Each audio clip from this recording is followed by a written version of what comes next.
absolutely do not want to watch this movie again.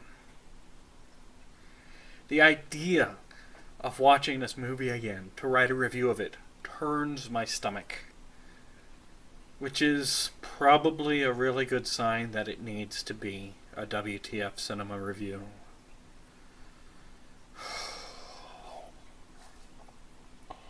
Alright, here it is. This is Deadgirl.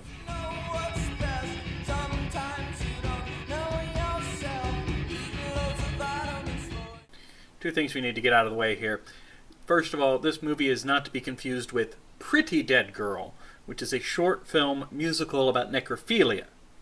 Doubt me? She doesn't say much, she keeps to herself. Her silence is quietly radical. She's so cool to touch that I start to melt. His eyes are so vacantly vulnerable. Yeah, in fact, actually, that movie is so good that, right here. Right? Just hanging there on the wall this whole time. I'll put that back up later. It's really quite a fun, quirky little movie. This movie is not that one. But I probably am going to throw in a few clips from time to time just to help me get through this experience. Second, due to the nature of this film, my review, especially in one section, is going to be a little bit more crass than normal. Sex is, unfortunately, a very large part of this film, and I'm just not going to be able to tiptoe around it by saying making love or talking about, sex being a thing between two people who really love each other. If this movie can't respect sex at all, then why the hell should this review? We open with all of the kids at a local school waiting outside during a fire drill, and I already hate the look of our main character. Doesn't he just look like a jerk? Yeah, yo, JT. Man, what word starts with F and ends with UCK? Come on. Fire truck, man. Yeah, that's our hero. So, Jerk is obsessed with this Kimmy Schmidt lookalike. Apparently he's had a crush on her since, elementary school. Man, I hate that there's anything I can relate to any of the characters in this movie about, but I kind of was that guy in high school. But at least I was able to actually talk to the girl I had a crush on. In this movie, all he can do is stare at her. Even when she's actually standing next to him, talking to him, all he can do is...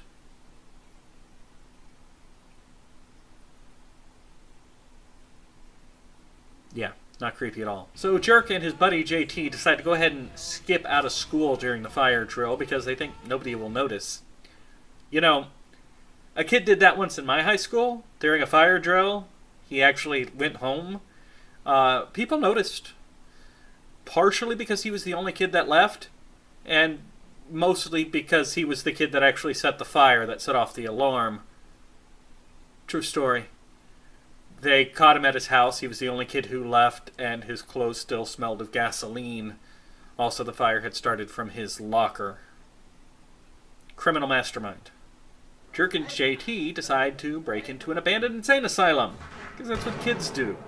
And this movie spends a pretty good chunk of time just watching the two of them drink beer and goof around in an insane asylum. I love it when a movie starts padding the film before you're even 10 minutes in. It's a guaranteed sign of quality. So about 10 minutes later, the characters decide it's finally time to start the plot of this movie, and they find a woman chained to a bed in an abandoned room in the basement. She's covered in plastic, but she's still breathing. Jerk immediately says they need to get out of there and call the cops or something, but JT sees an opportunity. JT starts molesting the cold, naked body of the woman, who barely reacts at all. Jerk says that this is a bad idea, and then leaves, but not before JT swears him to silence. Why does Jerk agree to this? No clue. I mean, fine, JT's your buddy, you're friends, but your friend just made it pretty clear that he intends to rape this captive girl you guys just found who's chained up in a basement. So maybe that's not the kind of friendship you want to really work on holding on to, especially when he punched you in the face repeatedly until you agreed to keep his secret. Jerk, maybe he's not really your friend at all. Back at home, Jerk calls 911, but right after they pick up, he's interrupted by his mother's boyfriend, because his mother never shows up in the movie. It's just his mother's boyfriend who keeps showing up. But the mother's boyfriend has a magical ability. He can actually see Jerk's face through the back of his head. Check this out. Damn, what happened to your face? How cool is that? He knew that he had been punched in the face by looking at the back of his head. Also, weirdly, 911 doesn't call him back when he hangs up on them. 911 always calls back. In order to blow off some steam, Jerk partakes in the time-honored tradition of shooting a handgun in a junkyard. I live in Texas. This is perfectly acceptable behavior. JT shows up and says, "You gotta come back to the asylum, man. You gotta see there's something weird with this chick. You gotta come see." Despite JT saying over and over, "I can't just tell you the story, bro. You gotta come see it. You gotta come see it. I gotta show you." Jerk actually stops JT right outside the room and says, "Just tell me, man. You gotta tell me." You came all that way. You can't just walk inside and see what he wanted to show you. But no, JT tells the story about how, he was feeling the girl up and she started growling and trying to bite him. So he punched her. A lot. Harder and harder, till her neck snapped. Jerk obviously wigs out about this. They go inside, and the girl's still moving around. So to prove his point, JT steals Jerk's gun and shoots her 3 times. And she's still active. Because the chained-up chick they found in the basement of the asylum is a zombie. Oh yeah. Now, I can't show you much of the zombie. I'm having to be pretty creative about how I cut the film in because she spends the entire movie naked, strapped to a table. You know that actress has got to be really proud of this role. So the two of them argue about what to do with their new pet zombie. Jerk says, we need to call the cops, or we need to set her free, or I don't know what we need to do. We need to do something. JT just says, we could screw her. I mean, we could have a lot of sex with her. It's pretty much what he says, because he picks up a country accent about halfway through this movie. We could just have sex with her, man. She's chained up. She's perfect. She's just our little dog. We could just bone away, buddy. Because I think that's how most people would react to finding a zombie. They'd see a zombie and go, oh my god, all of those movies and everything are true. Now let's screw her. A couple days later, Jerk tries to hang out with his buddy Stoner, who we've never seen before. But Stoner can't hang out with Jerk today. He has secret plans. Gee, I can't tell where this is going. Later, Jerk is laying in bed, fantasizing about Kimmy Schmidt going down on him, when Zombie Girl pops into his mind. That's actually one of my biggest fears about this movie, is that Zombie Girl popping into my mind at inopportune moments. Jerk goes to check on the zombie, only to find Stoner is currently in the act of banging her while JT watches. Okay. Raping a chained-up chick is messed up. Raping any chick is messed up. Raping anybody is messed up. I think we all have a general consensus on that. But raping a chick who's chained up repeatedly, that's... Wrong isn't even the start. It's messed up. Keeping a zombie as a sex toy is super messed up. Now for a couple of levels. I mean, even forgetting the moral implications, which is hard to do with rape, you're now having to deal with the idea of, okay, does having sex with the undead make you one of the undead? Is it going to start an undead epidemic? Where did she come from originally? How did she get here? Does anybody know she's here? Sharing your sex toy with some of your friends is incredibly super messed up. But casually standing around and watching your friends bang your sex toy zombie is... just hanging out while your buddy's humping away, and just humping away while your buddies are watching. I don't have the vocabulary to describe how utterly, mind-bogglingly bizarre and awful this is. Just the concept worms its way into your brain that anybody could do this. Obviously it's a movie, it's fictional, but somebody actually Somebody's brain thought this up. Somebody sat down and thought this up as a plot and then wrote it down. I'm sorry. I need some kind of palate cleanser here.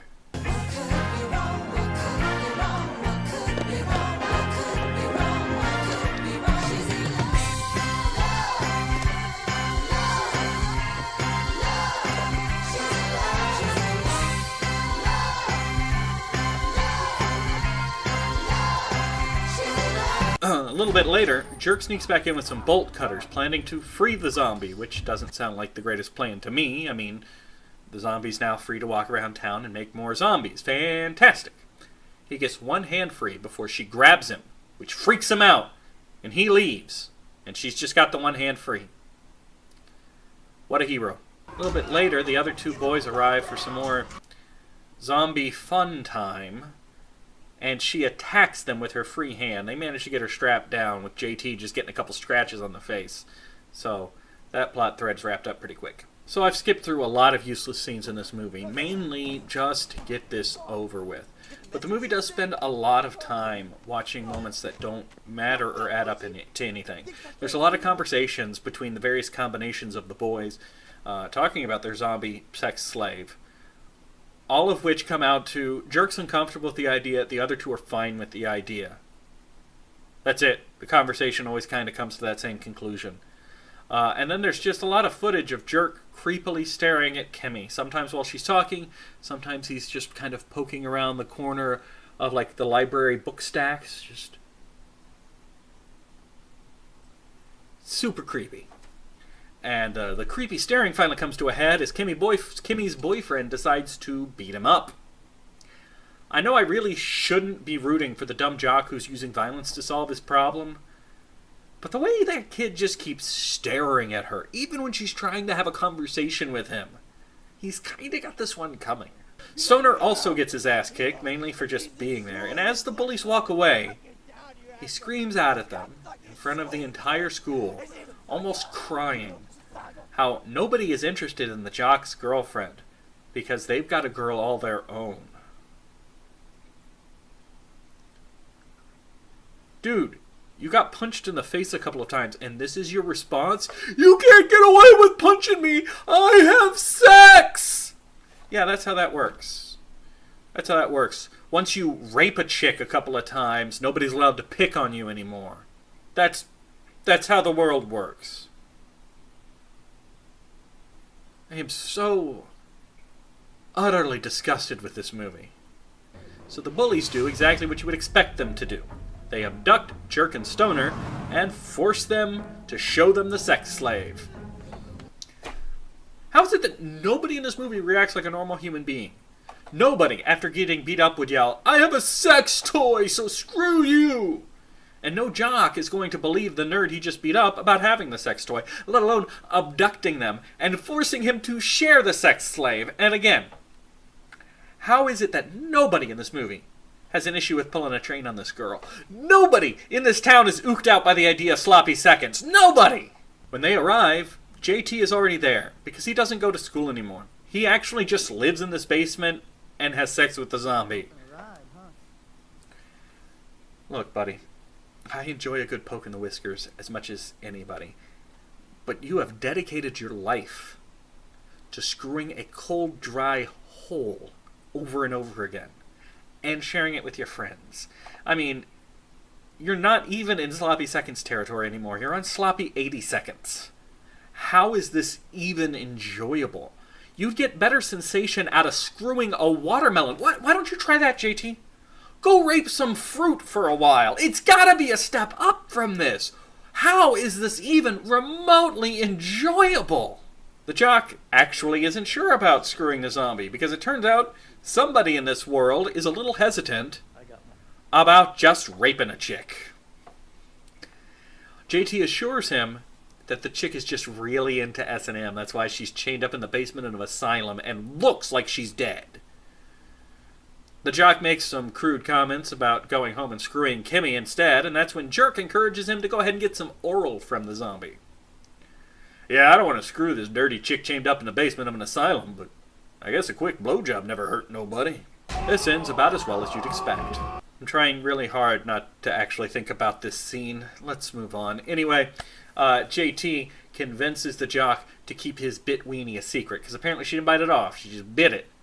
And he convinces him, you want to keep that a secret. About Joanne, huh? How you gonna explain this to her? Well, gee, honey, I was just walking through this abandoned mental hospital, and my weenie was hanging out, and I tripped and fell, and guess where it ended up? I'll tell you what, though, you hold off on sticking it to Joanne for a couple of weeks, you'll be right as rain. You tell her you're saving your strength for the, state championships, or whatever the it is you do. Don't! Go to the cops. Send me and Ricky and Wheeler to jail. And yourselves. See, you won't be fit to tackle a retard with polio by the time you get out. Me and the boys. And well, we'll miss a couple divorces, a handful of brats, and about 1 billion shifts at the gas station. See, jail is full of motherfuckers like us. We got nothing to lose. Okay, I have to say this. The actor who's playing JT is actually giving a pretty decent performance. It's just a shame it's in this movie. Between getting beaten up by the jock and JT, and at one time a dog attacked her, long story, Zombie Girl isn't looking so great, even with the makeup JT has been putting on. The next day in school, the jock isn't feeling too good. He's also not smelling too good. And then his organs burst out his back. Is that a normal part of the zombification process? Because I have seen every inch of Zombie Girl's body, and it doesn't look like her organs came flying out of her for no reason. And what on earth would have to be going on inside your body to make your organs just explode out the back like that? Realizing his sex toy is in pretty bad shape, and now that he knows that having her bite someone turns them into a zombie too, JT and Stoner go to an out-of-the-way gas station so they can pick up a new girl, abduct her, have her bitten, and have an attractive new plaything. Because raping a zombie isn't enough of a broken moral compass for these guys. They're now going to abduct somebody to turn them into a zombie to chain them up and rape them forever. Now I'm going to say this. This is one of the few moments in the movie, in fact this is the only moment in the movie, that I enjoy. Sitting at the gas station, apparently no chicks have been coming by, and then one chick does. And Stoner says, let's get her. And JT's like, man, she's too fat. We got to get us a skinny chick. And Stoner convinces him to get the chick that's too fat for his tastes anyway. So they decide they're going to hit her over the head with a tire iron and abduct her. And I gotta say, I actually enjoy this moment.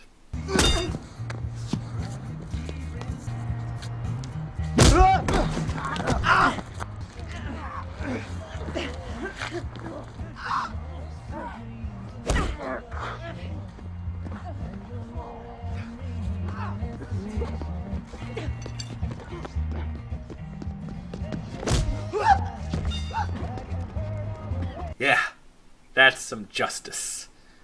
Finally. Weirdly, after she beats them up, all she does is leave. She doesn't call the cops. She doesn't kick them while they're down. She just calls them jerks and leaves. As you would do if somebody assaulted you with a tire iron. Sadly for Kimmy, she chooses this exact moment to show up and demand to know what happened to her boyfriend. Jerk shows up to the basement, planning to end this once and for all. He's gonna free the zombie, only it turns out Kimmy's down there, chained back to back with the zombie. Excuse me, guys?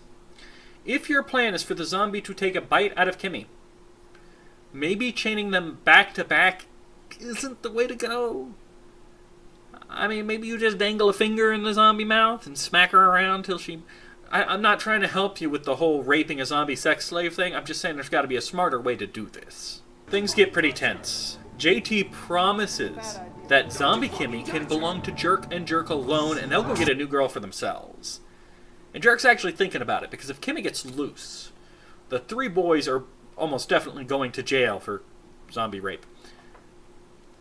So he's thinking about it, because he's obsessed with this girl, and this is the only opportunity he's ever going to have to lay a finger on her. And while he's thinking about this, while he's weighing this heavy moral dilemma in his head, Stoner walks up and starts molesting Kimmy. Dude, read the room. So Jerk cuts off his hand with a machete. That's when the zombie gets loose and things go all shaky cam. The zombie kills the stoner, hunts down and kills JT. In the aftermath, Jerk is left completely unscathed. JT and Stoner are dead, and the zombie has escaped. And Kimmy got bit. So the movie's over now, right? That's it? I'm done? Because there's no way they're going to sneak in one last scene to destroy any hope I might have had for humanity after watching this movie. There's no way they're going to put in one last scene that would guarantee that no character in this movie has any redeeming features.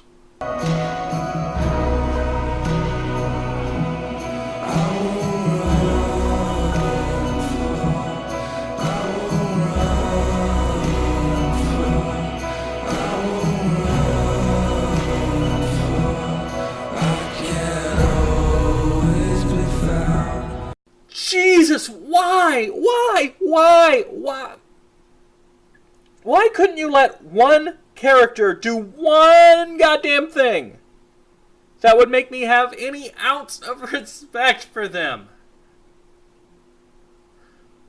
Who the hell comes up with an idea for this as a movie? Who sits down and goes, you know what I would like to make a 90-minute movie about? 3 teenage boys find a zombie and rape the shit out of her. How? How do you then write that movie? Shoot that movie. Find actors to agree to be in that movie. Edit that movie. How do you find distribution for that movie? How does this happen? How does... Okay.